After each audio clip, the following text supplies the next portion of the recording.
All righty. How is everyone? Good morning. Well, good afternoon, everyone. Hopefully, we're all having a good day, and we're excited for this workshop that we have today here, brought to you by Functional Training Zone. So you guys can know, my name is Dr. Felix Martinez Sanchez. I am the Community Liaison Coordinator for Functional Training Zone, and I'm also a certified police officer for the state of Maryland. I work in a municipality here in Prince George's County. I am one of their community engagement officers. I'm also one of our grant specialists for the department. I've been in law enforcement for the last 10 years of my life. I've done different jobs such as corrections, where I worked on the medium maximum unit. I've worked in the Department of Probation, where I worked with sex offenders. I've worked in campus police, and currently I'm also a adjunct lecturer at Howard University as part of their School of Criminology and Sociology. And I'm just very excited to be here. I'm excited to have you guys on, to have this great conversation about, law enforcement, the career, where we come from when it comes to where the passion comes from for law enforcement and where we are today. So without further ado, if Ms. Campbell can go on and introduce herself. Hi, good afternoon. My name is Corrine Campbell, and I am an investigator with the federal government. I do international investigations. I work with the Department of Trade. And what we do is companies that seek to do business in our country, they have to pay certain duties and fees. And if those duties and fees are too much, they'll try to evade or avoid paying them, and they may misrepresent information. And so oftentimes companies will say a product is made in another country when it's made in a country that requires a lot of duties. So what I'll do is I'll assemble a team and I'll go to that country that they're claiming that the good is made at, and we'll do investigations. We'll investigate or interrogate or interview different members within that business community. I've been in law enforcement for about 15 years now, but I've been doing this particular work for the last 4 years. And I'm really happy to be here. Happy to have you. Mr. Lynch. Good afternoon, everyone. My name is Jonathan Russell Lynch. I started my law enforcement career in 2008. I was working as a seasonal police officer for Delaware. That's one of the things I was going to talk about later. One of the good opportunity to get into law enforcement is as a seasonal officer. I did that for 2 years. Then I transitioned into the Marine Corps, served for 4 years, got out of the Marine Corps, and then I joined where I met Mr. Robinson. I became a federal police officer for the U.S. Mint.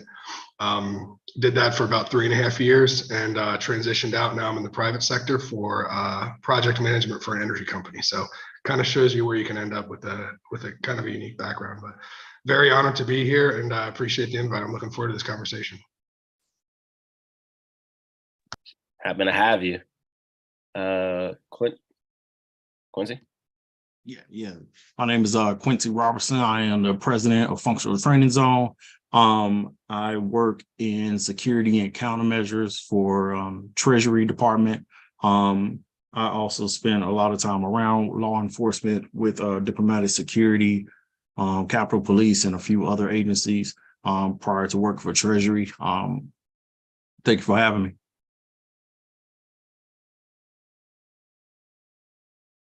All righty. So, this is Miss Miss Robinson, did you want to introduce yourself? Sure, I can definitely introduce myself. I'm here strictly in a listening capacity. I'm not part of law enforcement. I'm here in support of all of you to just listen to what your perspectives are, your views are, and just to provide feedback to functional training zone, board members as to how the presentation went today. Happy to have you here.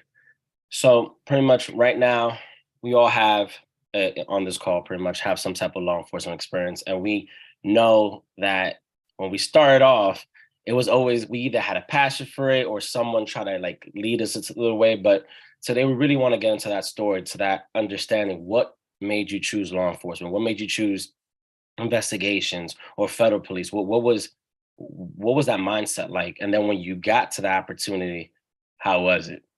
Because I know for me, I always said I wanted to be a police officer, and then the academy came, and I was like, what in the world did I sign myself into? And it was it was an eye-opener for me. And I'm just really excited that we're going to have this conversation, because we're Functional Training Zone. What we're trying to do is bring up we're a career readiness program.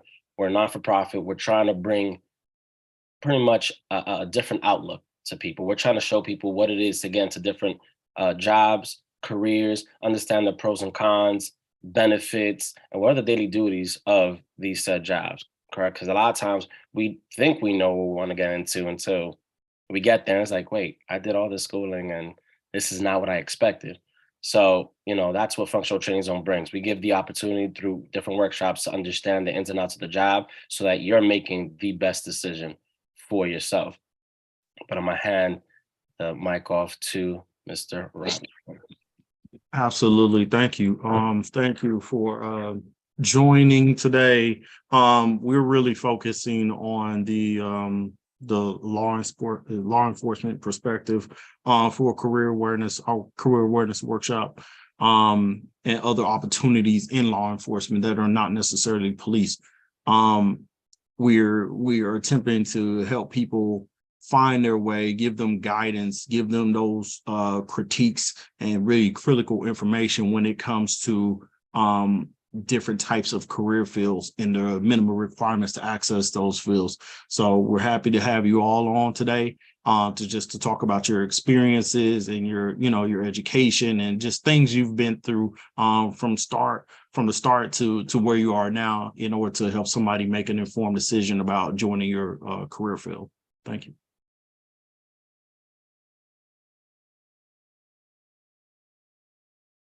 I think we could start off with the very first question. If I think either one want to jump in first, why law enforcement? What made you decide to get into law enforcement?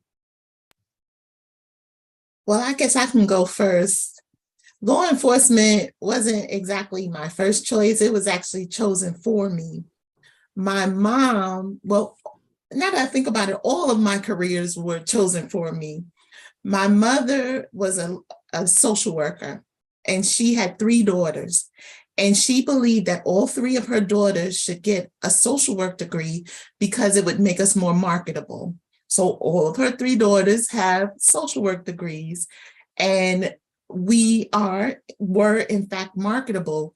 But I also had a lot of friends who worked for the federal government, and they themselves had a choice of where I should work. And so they started filling out my application for me, and I did the rest. So that is really what led me into law enforcement. My friends felt like I had enough of that social work life and that I needed to be in the law enforcement field with them. So it's a different journey than it seems like some of you. It's an interesting journey, I'll tell you that much. It's different. Mr. Lynch? I ever since I was younger, I really liked the feeling of making people feel safe. And I know, unfortunately, that's not something that we always associate with police now. But I did really enjoy that feeling of knowing that when I helped somebody that they would feel safe, which is why I kind of based all of my papers in school and all of my approaches as a police officer, I was really big into community policing, which I'm sure you're going to touch on. But I really enjoyed interacting with people in the neighborhood. I wanted people in a certain area to know my name. I wanted to talk to the store owners, and I wanted to try to help people at a personal level. But in law enforcement, we already know you can't change the world. And as much as we try, there's too much crime for police to solve. But if I can make that connection with a small group of people and focus on like a single area or a single neighborhood, or get one child back to a parent, then that feeling to me was worth it. And that was the whole start of where that calling for law enforcement came from for me. I definitely hear you on that one. Community policing is my baby. That is what I truly believe in. The reason why I joined policing was because, well, there's a lot of reasons. I've always had this want to be a police officer because I said, wow, it looks amazing. You're out there helping people and you have this nice car. Because when you're young, all you're thinking about is the flashy stuff, right? I was 6. I was like, well, look at that cruiser. Look at that badge. What does that mean? I didn't know what I was getting myself into. But it really came home to me when I was walking one evening, it's about 5 o'clock. So walking one day and I was just with my friends, what normal teenagers do. You're just walking around chilling, just trying to go to wherever you're going. And we started hearing shots. And I grew up in Jamaica, Queens, New York. So, I mean, it was a very tough neighborhood.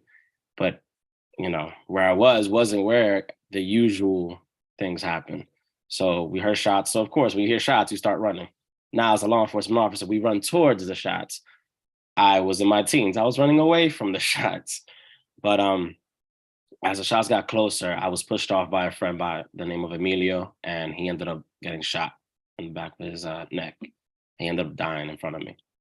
So ever since that day, I said, I need to be another person out there to try to investigate, try to find who did this, because we shouldn't be losing people due to gun violence. There's no need for this. You feel me? There's just absolute no need for it. So it took a little bit, but took a long time. But we're finally here. That really pushed me to the edge. So, I always wanted to become an investigator. And as time has rolled on, now I want to be the chief of police one day, but all in due time. But definitely, I think that was the defining moment that I knew I had to be a police officer. So it's been a great ride. Hey, Felix, I can go through some of the questions that I have. I wanted to kind of spread the questions out for some of our listeners and for some of our students to kind of get a feel for who you guys are and your personality and things like that. So my next question, and we can keep the same order going, starting with Ms. Campbell. What was really a difficult journey process when you enter your career field? What kind of obstacles did you experience when attempting to join and when you were new? Well, like I said, my friends worked primarily in the federal government agency, so it actually was fun. I was going to work with my friends. The obstacle that I faced was not everybody liked my friends when I found out. And some of my friends had some pretty high ranking positions. On the outside looking in, I used to always go to the parties and I had fun with these people. But when you having fun with people and working with them is a whole different story. And so once I made it in and I was amongst my friends, I found that not everybody was very friendly. And as a result, I became a target because I was the new person. And I had to make it past my year to have any safety. So I was getting bombarded by a lot of resistance to me being there. And it wasn't until I clawed my way past my year that I found out that I was getting a lot of resistance because of my associations. And so that was probably the biggest obstacle. I like things that challenge me. So coming from social work and helping people, it was a natural progression to go into law enforcement because I help people. But in the trade arena, and when you're working with merchandise and not so much a tangible person, translating my social work skills into that law enforcement mindset was also a challenge too. And it required me to really do a lot of studying and observing. So ultimately that challenge turned into a positive, but it was dealing with those people that was really difficult. Awesome. Awesome. Thank you. Thank you. Ms. Martinez? Well, getting in was fun. I mean, so again, the Lord works in very mysterious ways, but I tried to join a few police departments and it just never really worked out. I tried the NYPD, didn't work out for a few years. One of the hardest things that people don't understand is that depending on where you're applying to is a process. So we're talking about you got to filling out the application is just the very beginning of it all. And I'm pretty sure my federal private people can tell you it is a lot that goes on with it's the application process, your background story. That's a dissertation in itself. They want to know everyone, and I'm Dominican. I have over 60 uncles, cousins. They want to know about everybody. So you're writing everybody. They want to know their social. Like there is just too much going on here. I'm trying to become a police officer. What is going on? Like, I didn't understand the process. So you got to do the blue book. You got to do the application process. You got to go through a polygraph. You got to go through the physical. And what people don't understand is that depending on where you're applying in New York, after a certain amount of time, you're going to have to redo most of these processes because your time has elapsed. So the physical, I think it was like every 4 to 6 months, you're supposed to go do the physical. So going up the fence, pushing and dragging and running. And I mean, you would think that, you'll be ready for it. But the day before, you just went to a psychological exam and you were there for about 12 hours writing and answering questions, about 1,400 questions. And it's a process. So I did that about 4 times for the NYPD. And then I decided to move because I needed to go to Maryland. I said I needed to buy a house. So just applying, understanding that there's a lot of paperwork that's involved. I remember on one application, I did the hearing test and they wanted to tell me I was deaf because I couldn't hear the lowest thing. I'm like, listen, if people are calling for help, they're not going to whisper it. I guarantee you they're not going to whisper it. But I just think it was the paperwork involved was very interesting. It was definitely a challenge. And once we got through it, the academy, but we'll get to that conversation about the academy. But during the job, I think the biggest obstacle is trying to break that barrier, breaking that bridge, fixing the bridge, right? We're trying to hone that community-oriented policing format. And a lot of people didn't have that trust with police, but we're getting there. All right. Okay, thank you. Thank you for your input. I appreciate you. Mr. Lynch, same question, please. So this is important because people in the DMV, and I know everyone on this call, believe you're all still located up there. I left DC in 2020. I moved down to Florida, but my biggest obstacle by far was I overestimated my resume. I thought coming out of the Marine Corps, having prior law enforcement, and I was even rare that I had an associate's degree. And I told my wife, I'm like, I'm just waiting for these guys to call me. Like, it's surprised they even made me fill out an application. And she's like, this is the most overqualified, one of the most overqualified areas in the country. She's like, there's people with master's degrees applying to be police officers. There's people with PhDs applying. And I didn't listen to her and I applied. And there was a line pretty much of other veterans who had law enforcement, who had associate's degrees. There was nothing special about my resume. So I had to go back. I got my bachelor's degree. That helped set me out a little bit. And then, we talk about later internships. That's the 100% the reason I got hired on with the federal government is because I did an internship there. But for me, the biggest struggle by far, thinking that I was special compared to the hundreds of other applicants applying for single positions. It's not like it was 20 or 30 years ago when you talk to the older police officers. Even the folks I worked with, one guy, the application was closed. He gave him $20 and she put the application in. I said, it's not like that anymore. You're going up against hundreds of people. You might not talk to a person in the application process months until you get 6 months into it. So just like Mr. Martinez said, it's a very lengthy process and you really have to stand out. So you can almost stress yourself out before you even get your foot in the door. So that was mine for me. Awesome. Great story, man. Great insight. Our next question is, what are some of the major requirements around accessing the career field in law enforcement?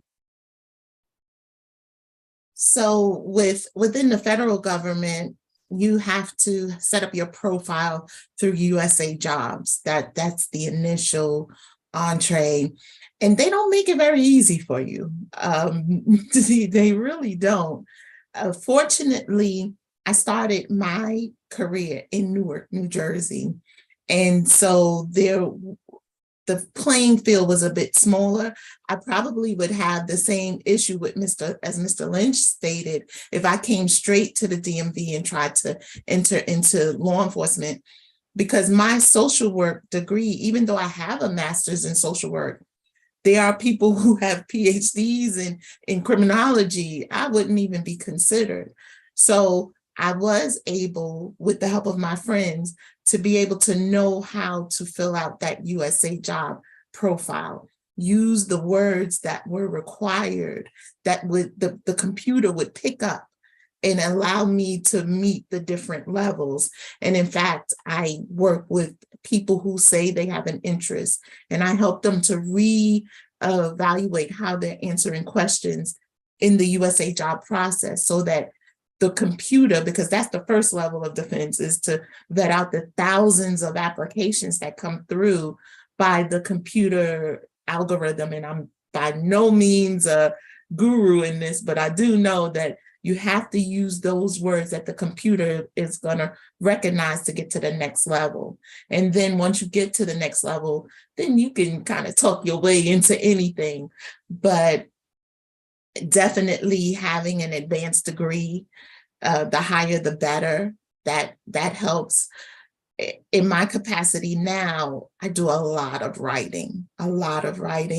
So being able to have and have great writing skills and speaking skills, that's important too. And then also being able to understand legal jargon.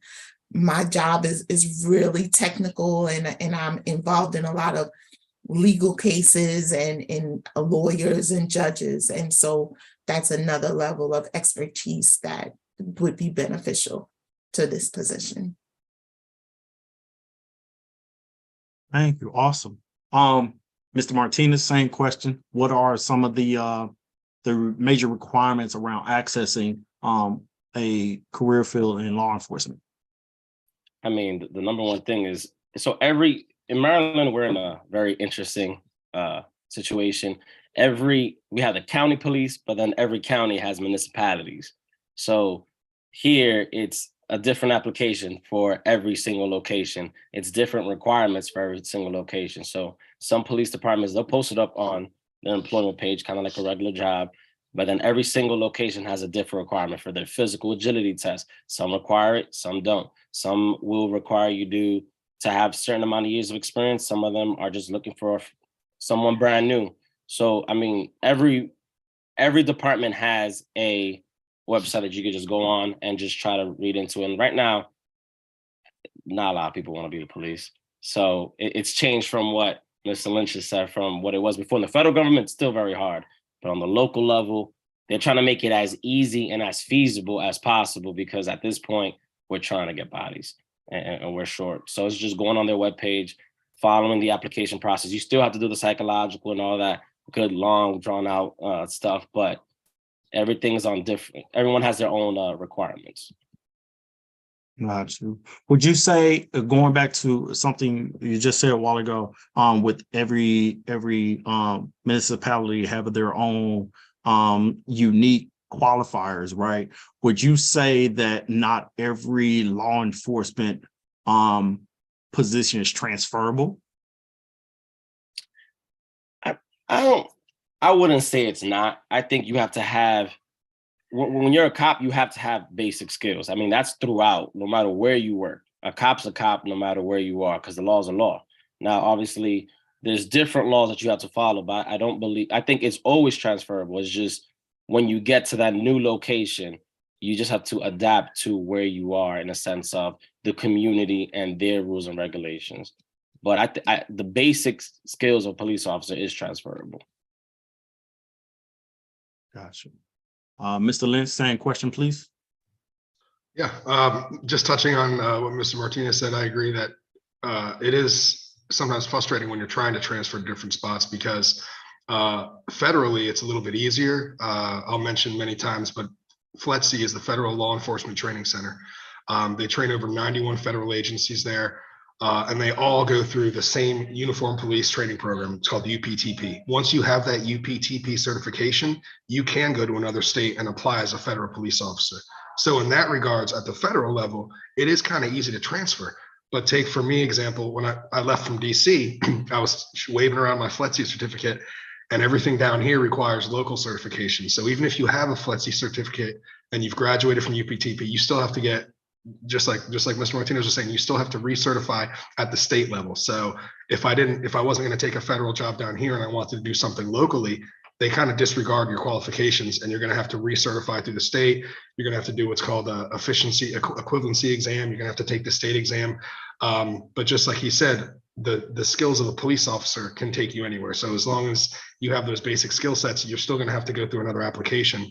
But in terms of ease of transferring, I would recommend federal, because that's going to be the easiest to just, like we were talking about USA Jobs, jump on there, find out the state, the area that you want to work, and then you can just kind of upload your resume, and those qualifications transfer pretty easily. Got you. Understood. So there's not a lot of reciprocity going on between the states and between organizations. Yeah, there's federally, like even if I wanted to go from being a uniform police officer to what's called an 1811, which would be a criminal investigator in the federal government, that requires additional schooling at FTZ. So the UPTP would have to go to what's called CITP, Criminal Investigative Training Program. But you could serve as a federal detective or a federal investigator. And then if you wanted to go something at the state level, they would probably still make you recertify at the state level, because at that point, they don't want any liability of saying, oh, we thought this guy was good. He had all these certs from the federal government, and he turned out to be an idiot and he got somebody killed. We didn't certify him at our level. So that's just for them to cover themselves. But unfortunately, you see people slip through the cracks all the time. A lot of people just want to make sure it's not in their backyard and it's not for their fault. So understood. Makes a lot of sense. Makes a lot of sense. Thank you. My next question coming up, Ms. Campbell, could you walk me through a typical workday for yourself, and what kind of things stand out to you that someone should know about entering your field, and what typically a normal workday looks like, and even a workday that's not normal? Can you kind of bring us through that process? Well, my position is mandated congressionally. So I have very strict guidelines and deadlines in doing my job. And so my investigation has to conclude at the 300th day. So it's very high paced, very fast paced rather.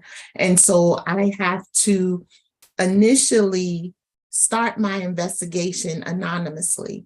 And so the companies that I'm investigating, they don't know that I'm launching this investigation, and I'm working with different partners internationally as well as locally to get some information about the different companies that I'm investigating. And then I meet a threshold in my case where I go on the record and I let them know that I've been investigating them. And so I get a lot of pushback, a lot of feedback, a lot of resistance from companies that have been investigated unknowingly. I'm also assembling teams. So I'm assembling teams of auditors. I'm assembling teams of subject matter experts on the different products or companies that I'm investigating. And so I do a lot of talking. I do a lot of talking, a lot of Zoom meetings now because of the current state of affairs. And I do a lot of writing. And so again, like I said, very fast paced. We also do a lot of reports at different benchmarks. And so these reports have to be very comprehensive. They have to summarize in legal jargon all of my actions from the time that I started to the point that I write this report. And then when I have to write my conclusionary report, I have to kind of sum all of our actions. And they don't want it to be very long. So I find it harder to write shorter than longer. And so writing, a lot of my day involves a lot of writing and reading. An unusual day for me is when I do go overseas to investigate the company. I've gone to some really awesome places, but I'm not going as a tourist. I'm going as an investigator, and I'm going to places that are not very pretty and very dirty and dangerous. So that's the unusual part. That's the challenging part, is that when I do go overseas, I'm not always going in the best circumstances, but it is still an enjoyable experience. Awesome. Could you talk a little bit about, like, when you do have the opportunity to travel and go overseas, like what kind of additional pay is included, per diem and things like that? What is per diem and things like that, to just help listeners get an idea of, when you are traveling, what other things can they look forward to? So because, like I said, I'm not going for fun, I have to be in places that ensure mine and my team's safety. So we have to work with the embassies and local law enforcement to stay in some places that have the least amount of access to the outside. So we are allowed a per diem, which is a rate or a dollar amount that's prefigured by the government that would allow us to be in hotels that would create a separation from us and the public. And I am not sure of the combination that they figure, but knowing if you are staying at an Airbnb versus the Ritz-Carlton, you're going to have a higher level of security at the Ritz-Carlton than at an Airbnb. So those prices, the per diem prices, are reflected accordingly. Also, we can't just go to a restaurant and just eat at any restaurant. So our meal allowances have to reflect us going to places that's going to provide a little more security for us. And so the per diem is the amount of allowances for you to exist in another place, in addition to receiving your regular pay. Now, is that paid to you in advance or repaid to you at a later time? Well, it's paid to us at a later time, but we're issued government credit cards. So all of our expenses, we charge our expenses, and then we submit the receipts and the justifications for our expenditures afterwards. You have 30 days to pay that bill.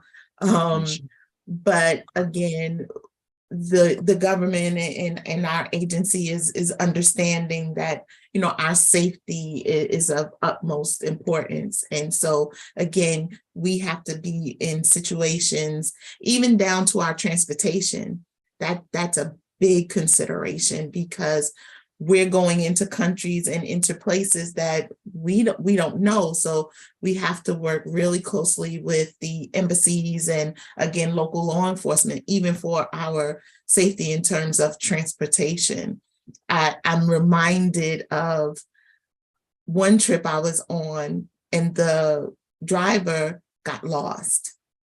And so we were trying to figure out quickly if he got lost on purpose or if he was genuinely lost. And he was genuinely lost and very apologetic. But I was traveling with a team that was new to overseas travel. So I had to keep my head calm. Of course, I was concerned, but I had to remain composed because I had to remain composed for my team.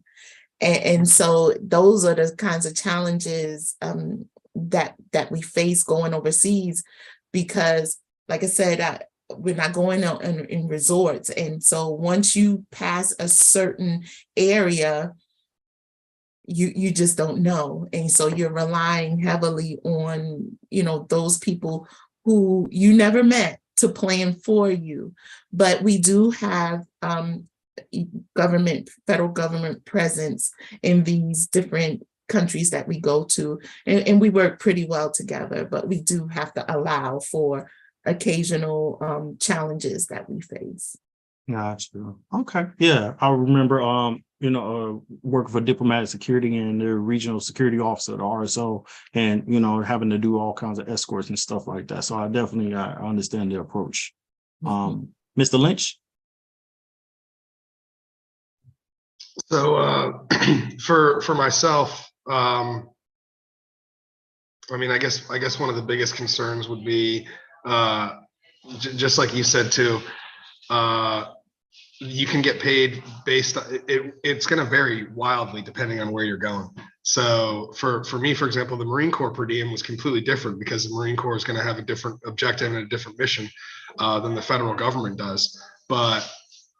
This isn't bad for applicants to do this. I always encourage people to look for what you can get out of where you're applying to. I don't think there's anything wrong with that. If you're looking at a police department and they don't seem like they have the tools for you, they don't seem like they have training opportunities, they don't seem like they have the budget, you can probably guess that department or that agency is not going to be able to provide you with the per diem. They're not going to be able to give you the stipends or the bonuses or what's called cash awards. Those can be discretionary allotments that your chain of command can give you for great performance. And those just show up in your paycheck as an allotment of cash. If that department doesn't seem like they have the resources necessary, then you're probably not going to have as good of per diem. Your per diem might be $20 or $30 a day, $15 a day. I've heard of some pretty terrible ones that barely cover the price of a meal at McDonald's. Likewise, the federal government has funds allocated for training. They have funds allocated for officer development, officer improvement. So for example, FTZ, where I was mentioning the Federal Law Enforcement Training Center, to send officers through there is incredibly expensive. So up front, if your agency is willing to send you there, then they have your interests in developing you as a police officer. That's room and board paid for, ammunition's paid for, uniforms are paid for, where some departments, especially during the 2008 recession, they were requiring departments to pay for their own fuel. There were some departments I talked to, for example, down in Mississippi Highway Patrol. There was a 3-year period where they didn't have money to send their officers to qualify with firearms. So you talk about a scary thought. That meant that every state trooper in the state of Mississippi for 3 years, unless they were paying to go to their range on their own dime, wasn't being provided ammunition or range paid for by their agency. So it can vary differently. Again, like Ms. Campbell said, depending on where you're going, your per diem might be higher or lower. But I always encourage applicants, look at what they can give you so you can develop yourself, because you can't invest in yourself if they're not going to invest in you. Absolutely. So could you take me when you were working as a law enforcement professional here in the DMV area, could you tell me like what was a typical work day for you, and like how your schedule? How did you start? How did it end? What kind of mishaps happened during the day? Things like that. Absolutely. It's very, very different from what local police officer would go through in their day. That's going to be interacting with the public. That's the calls that are dangerous. Federal government, while it's you can never say that any law enforcement profession isn't safe. It's generally what we call static post, which means that you go to roll call in the morning and they show you where you're going to be stationed within the building.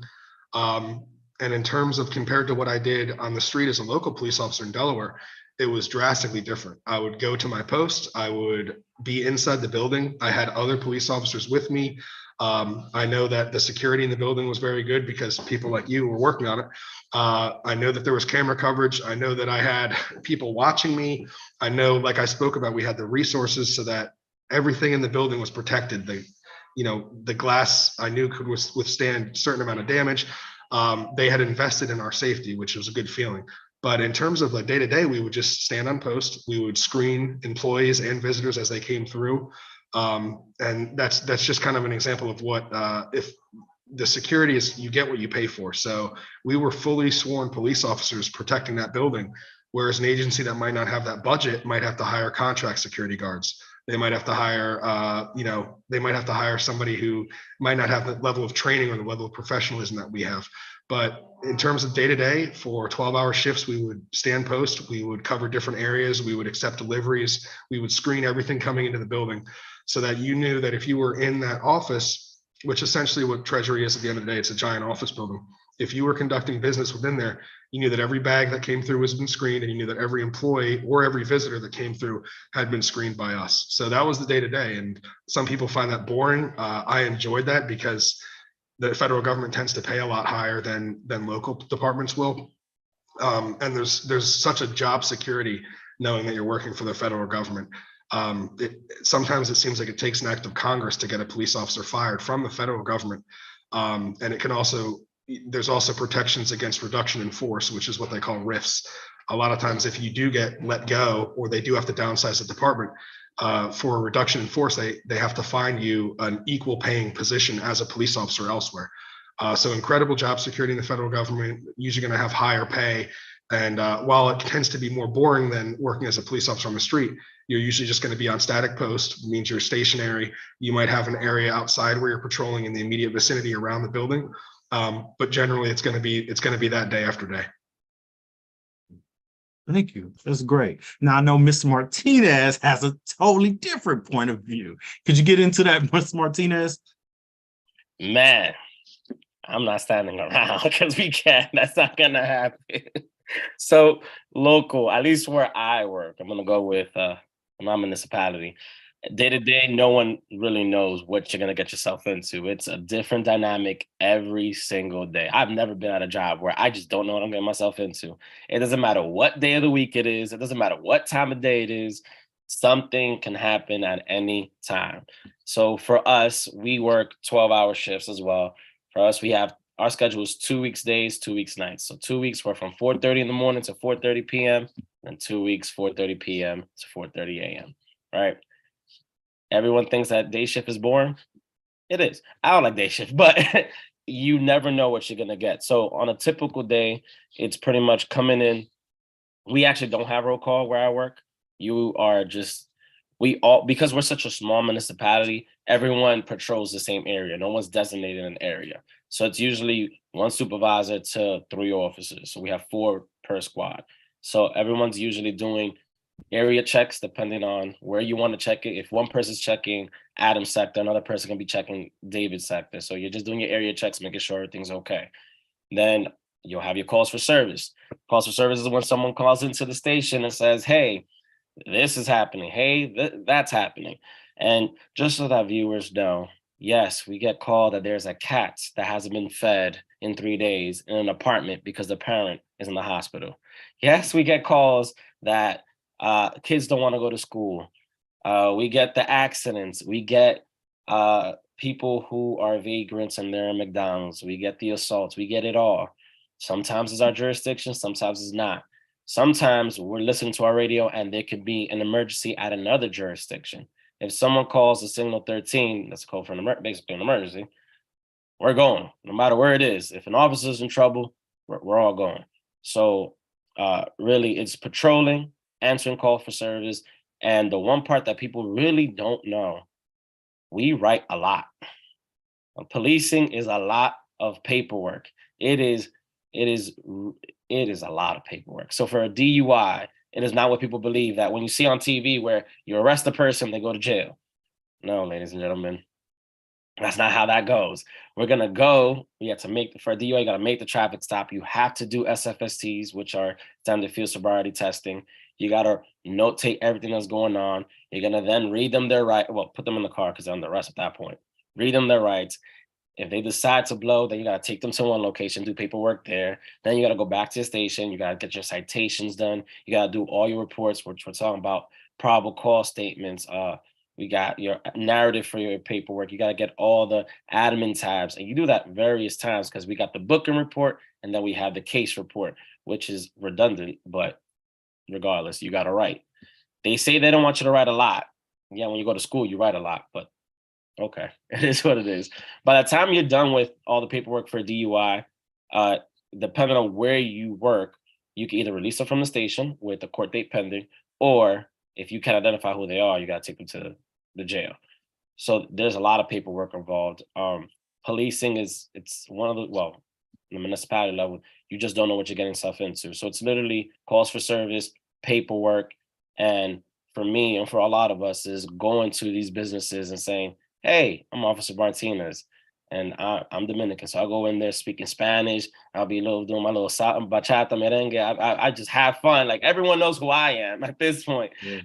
I go to the school. I think every kid knows me at the elementary school, and that's not a cliche. That's literally when I get there, they know, hey, look, it's Martinez. So, it's super. It's a super cool feeling. You want to make that connection. It's fun. It's a fun job. But yeah, that's good. Could you tell me more? You say you guys have to do a lot of writing, right? Could you tell me more about the I guess the contrast of people who are good at writing and people who are not good at writing, and kind of what happens there? Are you being sent to like mandatory training? Or are you being told to, to go and qualify somewhere? Are you at home just writing, trying to, increase your skill level? Like, tell me a little bit about that, because I'm sure there's a contrast between people who can write and people who can't write, right? And since that process has to be pushed up, right, and all of it has to be submitted the same way, what happens when somebody doesn't receive a good report? All right, so reports, you'll write them and it goes to your supervisor, your 10 car. That's what we call it. So you got a 10 car, that's the supervisor, 11 car, second in command. Then you got 12 and 14. I'm the 14 car because I'm the lowest one. So I'll write the report, do all my admin tabs. It goes to my 10 car. My 10 car, being the supervisor, has to review everything.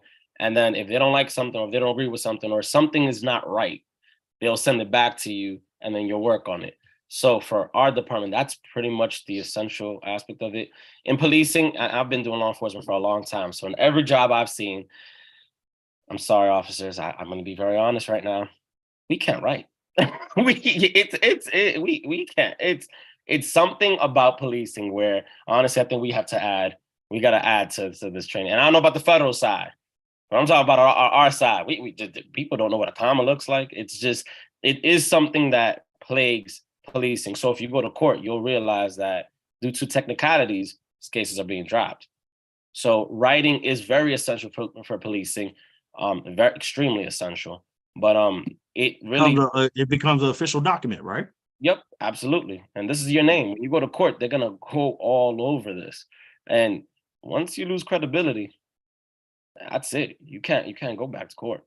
That's one of the biggest things. But for training purposes, yeah, they tell you to work on this. They'll try to review it, but it really depends on the supervisor. If you have a good supervisor that A, knows how to write themselves or herself, B, has a vested interest, then they'll help you out. If not, it's going to be on you to be the best writer you can. Would you say even prior to looking into law enforcement or applying to be in law enforcement, it's important that you really study grammar and punctuation for your career ladder journey and your upward mobility to advance? I mean, it is my opinion that you should have a degree to get into policing, because you build the analytical skills that are needed. You build the proper writing skills. There's so many things that you get from a college degree that I think is essential, especially in policing. And we'll get into that conversation later on. But yeah, I think you should get the basics. And that's why writing should be a main focus in at least our high schools. If we're going to require a high school diploma to get into policing, then writing should be a main focus. But writing for law enforcement is completely different than writing in college. There's a huge, huge, huge difference. You write papers in college. They want it short, sweet, and to the point in policing, except when it comes to major crimes. Got you. Okay. Next question. And I'm just going down the line and reading some of these that people are submitting. Quincy, Let me see. Yep. you we have one in the waiting room. Didn't even see. Okay, I'll get to that. Let's see. Man.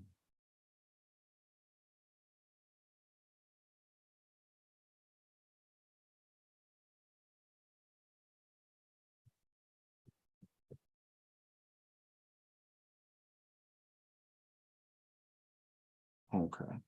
Hopefully that'll pop up in a minute soon there. While we're working on that, John, I wanted to get into a question I have for you. What type of major challenges do you feel like law enforcement are having with policies and procedure type processes today? Just your thoughts on that, please. Yeah, that's a really good question because, and first things first, if you're uncomfortable, talking about race in law enforcement, you're already in the wrong profession because it is I would argue it's at the forefront of law enforcement in this country. So there's people that, they try to be politically correct or they shy away from wanting to talk about race or mentioning skin color, but that's gonna come up time and time again because as our country continues to try and improve policing, that's one of the main components of what we're trying to talk about. So one of the biggest hurdles for law enforcement, and I think we're finally getting towards there, is a police department needs to accurately reflect the community that it's policing. So if you have a Black community and you have a white police department policing them, that's not going to work out. You need to have, if it's an Asian community, you need to have an predominantly Asian police department. If you have a Black community, you need to make sure that those officers are predominantly Black because they need to be representing the community that they're policing. So for certain municipalities, if they've been behind on this, if they haven't been practicing that, then they're suddenly in a position where they're going to have to start hiring people from a certain race that maybe they've been neglecting, or maybe you could argue systemic racism. Maybe they haven't been including these people as applicants and hiring them as police officers. And now, as political pressure and people starting to focus on these police departments, and they're asking the question, why are there so many white police officers in a predominantly Black neighborhood? Why is this police department as a whole inaccurately reflecting who they're policing? Mr. Martinez mentioned he can speak Spanish. If you're going into a Spanish community and none of those officers have Spanish language skills, how likely are those citizens gonna interact well with those police officers? There's already a language barrier. If there's a skin color barrier as well, those people don't want to be helped by you. And I can't say I blame them at all. Yeah. That's easy escalation, right? Just because of the breakdown in communication. So yeah, I totally hear that. I mean, as humans, we tend to classify each other based on looks or based on beliefs, and we just segregate each other and we try to create small groups. That's what humans do. And as a police officer, you don't want to exacerbate that and make that worse by coming to the table with not the language skills that you need. I know MPD in DC, MPD is Metropolitan Police Department. That's the city police in DC. They do a very good job of ensuring that if you're assigned to Chinatown and you have the language skills necessary to speak Mandarin, or you can speak Korean, or you can speak any of the languages they need in that area, they'll give those officers a language stipend. So every month, those officers are proficient in the language, if they can pass the tests, the last time I spoke to the guys up there, I think it was like $50 a month per language that you speak. So it's not a lot, but if you want to get assigned to an area where you're practicing your language skills and you're proficient, that can help. But I think that's the biggest hurdle today, is getting police departments up to speed where they need to be. People think diversity means just hiring people of a certain skin color, but diversity means making sure that it includes whatever that skin color is, whatever that race or whatever that heritage is. So, in communities where you have, like I said, if you have a large Asian population and you only have Black and white officers, then that Asian population might feel, already timid to talk to police officers. But if they don't feel like they're represented, it's going to create that barrier. So I think that's the biggest issue right now, is making sure that we're accurately reflecting the areas that we're policing. Okay, great, thank you. Mr. Martinez? Just repeat the question one more time. So, Ms. So Campbell. what are difficulties you're seeing as a police officer dealing with policies and procedures and things like that going on that's representing a challenge for you all as an organization? So this is multifaceted, right? This is a complicated thing. Policing, everyone should know at this point, policing is extremely difficult, and it comes with a lot of challenges. There's a lot of challenges. So one, I can attest to what Mr. Lynch just said, reflecting the community. Your police department should be reflecting the community you serve. So my dissertation was on actually the community policing model in a predominantly Latino neighborhood. And one of the major things that I got through the interviews that I did with a lot of residents was, I want to make sure, one, I will feel more comfortable with the person that looks like me and can speak my language. That was literally the number one thing that came out of those interviews. Everyone said the same thing. If they look like me and they understand what I'm saying, then although I might have a negative reaction with officers, I'm going to trust you because, tú eres mi gente, you're my people. You know what I mean? They want to feel like they can trust you. So that one little dynamic is great. But I think when it comes to policies, it's policy and justice, right? You have these policies to ensure justice. But when it comes to juveniles, and I'm going to say this for Prince George's County, when it comes to juveniles, you can be a juvenile and you get away with almost everything. And that's the biggest hurdle. I love dealing with juveniles. They are a headache when it comes to paperwork. They are a headache because of the laws, but I love working with juveniles because I think that's where you got to get them. You got to get them young so they can understand what they did was wrong and try to mold them. Are they going to listen 9 out of 10 times? No. But I've had a case, not getting too much into it, but I've had a case where this juvenile, had a gun, assaulted somebody, took their stuff. And when we got to court, they said, well, because he's a juvenile, he doesn't know what he's doing, so we're going to let him go. Okay, cool. I told the judge, all right. So in a few weeks, when you see him back here, don't be surprised. And of course, a few weeks later, guess who got arrested? The same individual. And guess what he did? The same thing. And guess what happened in court? He still doesn't understand what he's doing. So we're going to let him go. So guess what he did a few weeks later? The same thing. So it's a repetitive thing. So we have to work on this juvenile delinquency issue, at least here in this, I'm going to say Prince George's County. We need to work on it. We need to be stricter because sometimes you have to be hard on these laws so that people understand. It doesn't have to be mass incarceration. There's different levels of, I guess, rehabilitation and incarceration, because it doesn't only have to be punitive. It has to be rehabilitative so that they understand what's going on. So if we get hard on these juveniles, then perhaps our crime levels can go down. But at the moment, most of our crime is coming from juveniles. So once we get stricter with them, I think we get somewhere. So our biggest challenge right now is juveniles and the policies with them. We can't even interview them anymore. Yeah, so that's where we're at. You're muted. Great information. Ms. Campbell, could you tell me also the same question? Let me know the kinds of challenges that you're experiencing, when it comes to policies and procedures and things like that. What's a heavy impact to you in your career field? Well, I have the luxury of not having to work directly with people. I work with products, and products don't talk back. They don't run from me. So I have a different vantage point from, some of your experiences.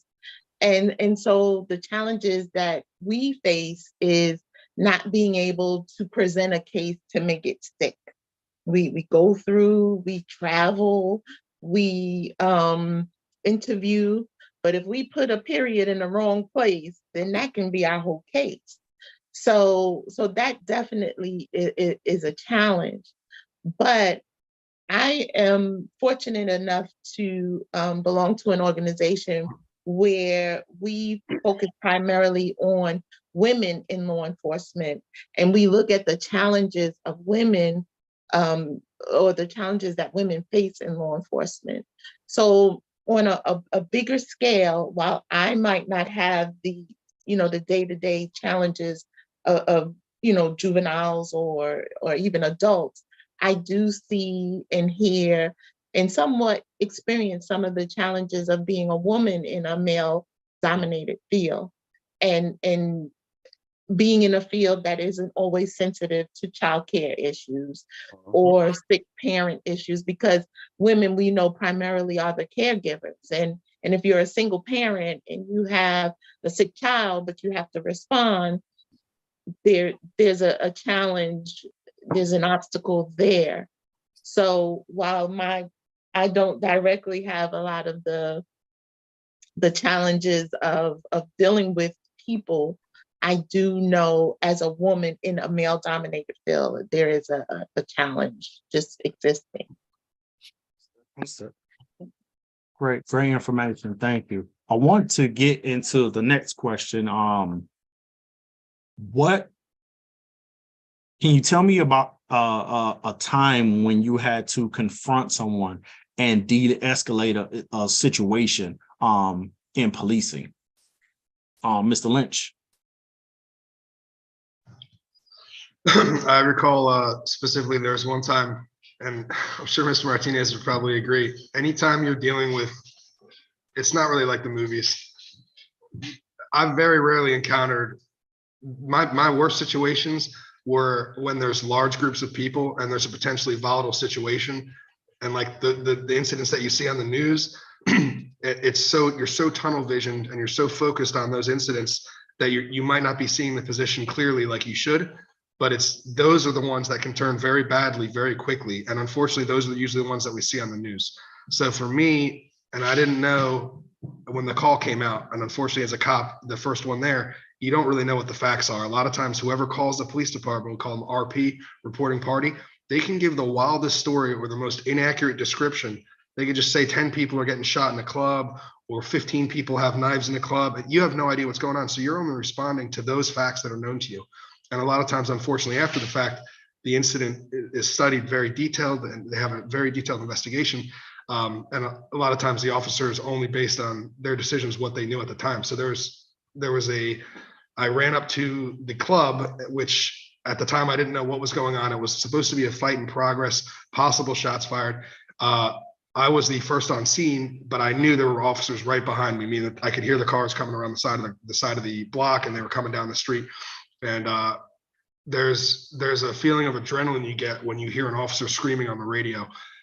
It's just sends ice through your veins. It's one of the worst things you can hear in law enforcement, and you could run through a brick wall to get to that officer because that's your friend. And a lot of times you're going to cookouts with these people and you've been to their kids' baptisms, and you create such an incredible bond with these officers. So when you hear an officer screaming on the radio, it's terrible.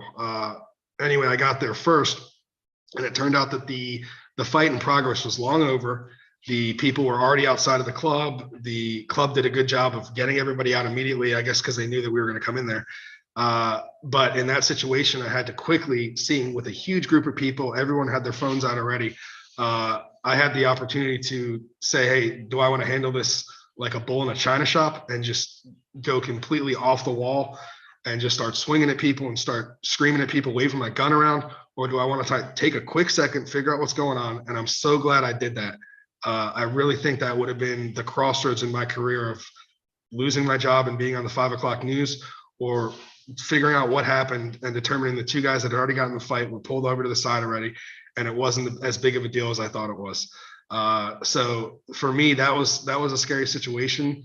The one-on-one interactions where I've had to de-escalate are usually much less intense than that.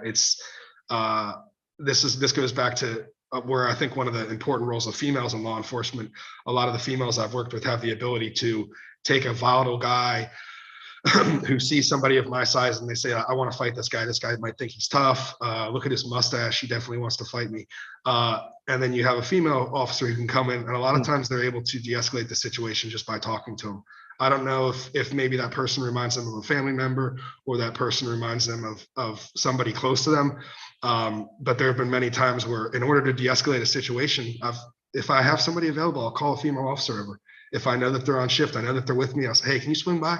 And this guy that's running his mouth, and the guy that's got his chest out, and the guy that wants me to fight him, a lot of times that person can just go up and talk to them, and that female officer can de-escalate it. So I think that's an incredibly powerful tool for de-escalating. It might not be you, because there's certain times where you go up and no matter how you're mentally, call it mental judo, how good you are at de-escalating and calming people down, there's going to be some people that are going to fight you. It's their mission to fight you. They're going to do it no matter what you say. You can do all but lay your gun on the ground and lay down on the ground, and they're still going to fight you. So that's one of the difficulties of law enforcement, is for people like me who don't want to hurt somebody, and they don't necessarily, I don't want to cause people harm. I want to heal. There's those, knowing that you're going to have to get into a fight in your career, that can be difficult for some people. So. Okay. Understood. Mr. Martinez, the same question. How give me an opportunity, a chance when you had to de-escalate a situation, and how you handle it. I mean, Mr. Lynch, let me tell you, what you just described is every weekend night shift at in Riverdale, every single weekend. I mean, we just had a huge fight it was Friday night. I'm talking about everyone was just fighting. We got a call, one of my officers just said, units, that's it. And we just heard his voice, because that's all he could get out. And once we heard his voice, when I tell you that adrenaline you were talking about, my car hit 130 miles per hour to get to wherever I had to go. I don't care. I mean, at that point, I'm getting to my guy. I don't know what's going on.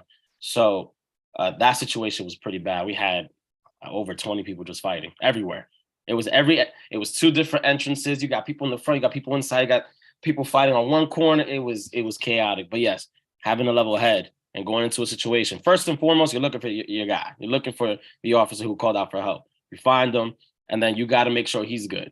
9 out of 10 times they know how to handle themselves, but still, I've had a situation where the officer got jumped. We had like 4 different people trying to attack them, and we had to obviously go a little hands-on and get the situation under control. But honestly, in law enforcement, 9 out of 10 times, tell people your number one tool as a law enforcement officer is verbal judo. If you know how to talk to people, it's going to come down. But I agree. There's some people that no matter what you do, they just want to fight, and you just got to be ready for it. But 9 out of 10 times, you can be able to talk to people, but you got to come with a different approach. And that's where that mentality of the bad cop, good cop kind of situation, where this guy's going, very aggressive, but then you got to be the calm one. Sometimes that's a tactic.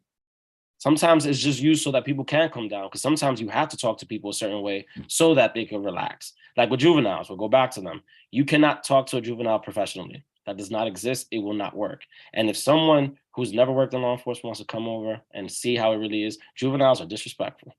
So you got to talk to them a certain way and give them you got to be a little bit mouthy. You got to be mouthy with them, because they respect that more than someone that says, well, sir, please calm down. And no, it's yo, stop. My man, calm down. And that's it. You got to be aggressive with them. So de-escalating a situation is knowing the situation you go into, or at least the dynamic of who's involved, and then going from there. How you handle a situation at a bar is completely different than how you're going to handle it with juveniles, which is completely different than you're going to handle it with, let's say, some older gentleman that's down the block that just got assaulted. You got to know who you're talking to in order to de-escalate a situation. And that's where police officers have to wear multiple hats. And I agree with Ms. Campbell. Social work is a very transferable skill, because as a cop, what are you not? You're a counselor, you're a social worker, you're a cop, you're a writer. I mean, you're a news reporter. What aren't you as a cop? So, and I also agree, if you have a female officer, which we have a female chief, but we don't have anyone on patrol, they're usually so good at just calming people down. And it's lovely, because this guy could be screaming at you, and then the female comes in like, Papi, come on, calm down. And it's like, Gotcha. What? But yeah, yeah. Gotcha. Okay. Ms. Campbell, I know you operate in a different situation, but if you have any input, or just stuff, anything you've witnessed, please let us know. Well, actually, I did experience a challenge, and I had to use those very social work skills that my mother ensured that I get. I was overseas traveling, and we were interviewing some employees, and the head of the company was not of the same nationality of the employees, who had been previously instructed not to talk to us. But the employees felt comfortable enough to speak to us and tell us that things weren't operating the way they were being reported to us. And so what happens in foreign countries, larger companies or companies of other countries will buy an area of land in a country, and that becomes an extension of their country. So for an example, if a Chinese company buys an area of land in a Filipino country, that area of land becomes Chinese land. And they are subject to Chinese law. They're subject to Chinese rules of operation. Even though we're in the Philippines, the Filipino government or the Filipino law enforcement doesn't necessarily have any jurisdiction in this small section. And so in a workforce that is primarily Filipino, they don't have any rights, but they felt like us Americans coming in, they could now, let us know what they were experiencing. And the owner of the company became very irate. And in fact, they have their own security force in this area, which is not under the same jurisdictions and policies and practices of the outside country's law enforcement. And it became a little volatile. And so I'm not carrying a weapon in another country. And so I had to talk the situation down. I had to communicate to this owner who was of another nationality. Now, I'm a Black female. So some of the challenges of being a Black female in the field kicked up. And then with an Asian population, they don't always have the same regard for women in these positions. So I had to do a lot of verbal judo. I had to really talk the situation down because I had to ensure the safety of my people enough for us to get out of the area. So, and these areas are usually encaged in these big gates. So my main objective was to get us outside these gates where the other law enforcement would be waiting for us. So yeah, that even though, some of the situations that you talk about, I don't experience it directly, but when you're in another country, you definitely have to use those skills to make sure that if you do get into a situation, you're able to get outside of that perimeter so that you can get the help that you need. Gotcha. Okay. Thank you very much. Thank you very much. We're going to move on to our next question. I only have two more, and then we'll wrap it up and jump into another phase of the meeting. Could you tell me about, this is for Mr. Lynch, could you tell me about other sought after career fields in law enforcement that may be civilian related and not just police? Could you share a little insight on that? Just in your department, in the department in general, what other people are doing that are not police and what those fields and titles are really. So this is going to set you up to sound more amazing than people already know you are, but the role that you're currently in, physical security, the role that I'm currently in right now as a physical security specialist, everyone, when I was a police officer that met with you, that is where every uniformed officer I knew was trying to get into, because it removes you from the front lines of law enforcement, but they're very parallel in their objective. You're still securing areas. You're still, it's an extremely technical field. And you taught me a little bit when I was there, even though that wasn't my role yet. But being a physical security specialist, you're able to kind of go anywhere in the world and do that. As you mentioned, you have traveled all over the world being a physical security specialist. I was able to start my career as a physical security specialist down here. What does that entail? It's installing badge readers for secured access control systems, video management, video monitoring, facial recognition, things that can detect IEDs, improvised explosive devices, hardening the structure in bulletproof glass, bullet resistant glass. That's where the country's heading right now. I'm currently working for an extremely large energy company down in Florida, which if you're familiar with Florida, you can probably figure out which one that is. But with recent substation shootings and securing the critical infrastructure of the nation, that's where the future is going. And it's plain as day that physical security is going to be the new front line, because if you don't have to send a person out there, you can make that structure impregnable from the outside before even having to dispatch somebody. You've already won that battle. So I know a lot of police officers trying to get into physical security. I know a lot of police officers who are taking courses on their own and paying for their own courses to try to make themselves more competitive to get to that job.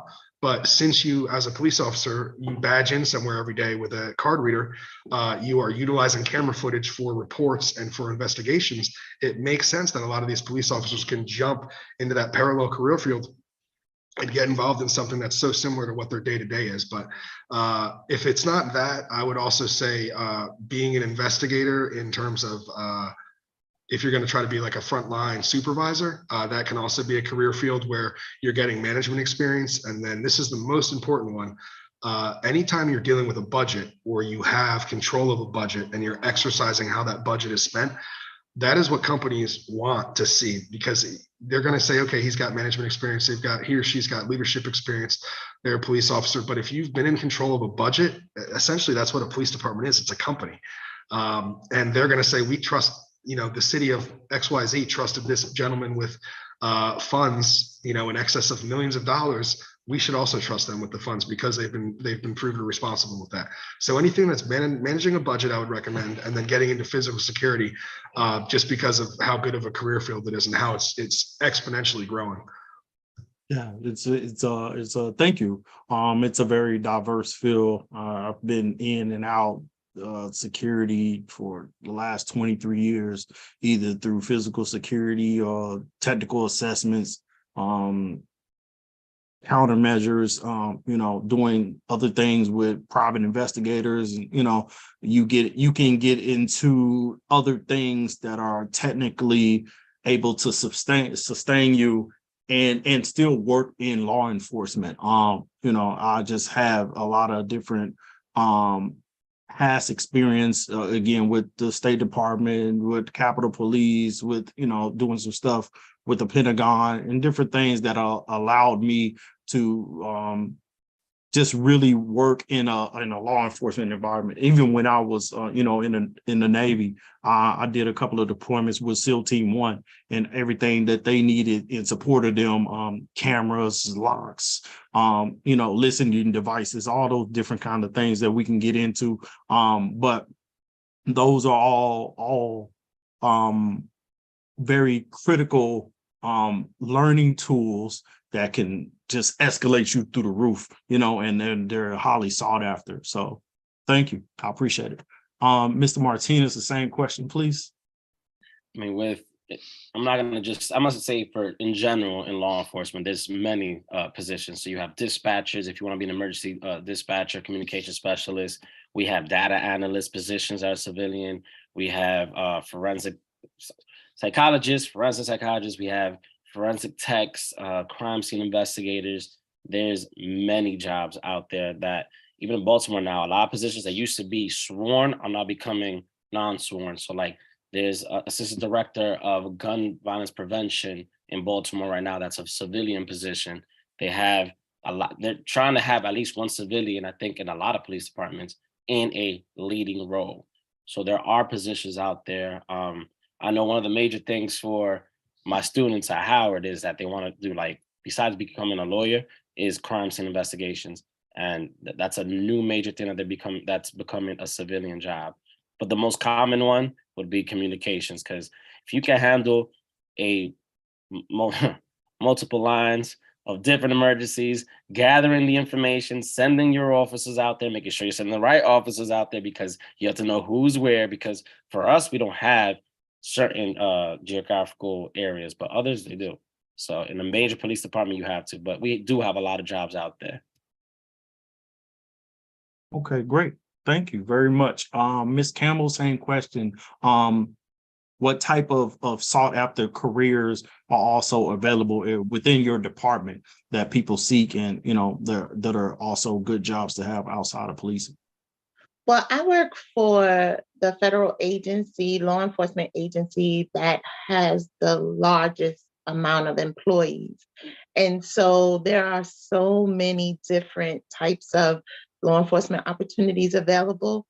But what I notice as of late that is becoming much more needed, I don't know that people are seeking it out, is a resiliency person, a person who helps deal with those officers or those first responders or law enforcement officers who are stressed on the job, those who are having challenges with substance abuse or mental health issues, and elevating those positions to the point that ensures policy makes sure that people use it. So, you may have someone in distress who, I'm not going to go seek help because everybody's going to laugh at me, but then you'll turn around and go and respond to a situation and you might not make the best decisions. So a sought after position, in my opinion, should be one that ensures